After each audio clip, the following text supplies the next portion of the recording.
ജീവിതത്തോട് തന്നെ പലർക്കും വിരസത തോന്നുന്ന അവസ്ഥ. ആ വിരസതയിൽ നിന്നാണ് പലപ്പോഴും ആളുകൾ അക്രമാസക്തരാകുന്നത്, അല്ലെങ്കിൽ അവർ കൂടുതൽ മയക്കുമരുന്നിന് അടിമയാകുന്നത്. ഇതൊക്കെ അതുകൊണ്ടാണ്. നമുക്കൊരു കാര്യത്തിലും നമ്മളെ ജീവിതത്തിൽ തന്നെ സന്തോഷം കിട്ടുന്ന ചെറിയ ചെറിയ സന്തോഷങ്ങൾ കിട്ടുന്ന കാര്യങ്ങൾ ഉണ്ടായിരുന്നുവെങ്കിൽ നമുക്ക് ഒരുപക്ഷെ ഈ പ്രയാസങ്ങൾ ഉണ്ടാവുമായിരുന്നില്ല. അസംതൃപ്തി ഉദയം ചെയ്യുന്നത് ഈ പറഞ്ഞ പോലെ യുവാക്കളിൽ മാത്രമല്ല, മധ്യവയസ്കരിൽ മാത്രമല്ല, വയോജനങ്ങളിൽ മാത്രമല്ല, എല്ലാ ആളുകളിലേക്കും ഈ പ്രശ്നം കടന്നു വരുന്നു എന്നുള്ളതാണ് ഇന്നത്തെ നമ്മുടെ തലമുറ നേരിടുന്ന ഏറ്റവും വലിയ വെല്ലുവിളി. ഇന്ന് ഞാൻ സംസാരിക്കുന്ന സമയത്ത് പറയായിരുന്നു, ഈ മയക്കുമരുന്നിന് വർണ്ണമില്ല, ജാതിയില്ല, അസ്പൃശ്യതയില്ല, തൊട്ടുകൂടായ്മയില്ല, തീണ്ടിക്കൂടായ്മയില്ല, ജാതിയില്ല, മതമില്ല, എല്ലാത്തിലും ഉപരിയായിട്ടാണ് എല്ലാ ആളുകളിലേക്കും ഇത് പടർന്നു പന്തലിക്കുന്നുവെങ്കിൽ അതിനുള്ള സാഹചര്യം ഉണ്ടാവുന്നു, അത് വേറെ കാര്യം. പക്ഷെ എന്തുകൊണ്ട് അതിനെ റിസപ്റ്റീവ് ആകുന്ന ഒരു ജനതയുണ്ടാകുന്നു? യുവജനങ്ങളിൽ വർദ്ധിച്ചു വരുന്ന അസംതൃപ്തിയുടെ കാര്യമെടുക്കുമ്പോൾ അവിടെ പ്രധാന വില്ലനായി രംഗപ്രവേശം ചെയ്യുന്നത് സോഷ്യൽ മീഡിയയുടെ ഉപയോഗമാണെന്ന് നമുക്ക് കാണാൻ സാധിക്കും. അവിടെ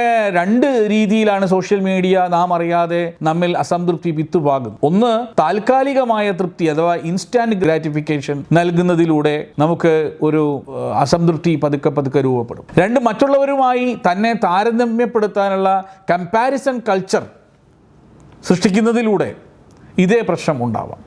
എന്താണ് ഈ പ്രതിസന്ധികൾക്കൊക്കെയുള്ള ഒരു പരിഹാരം?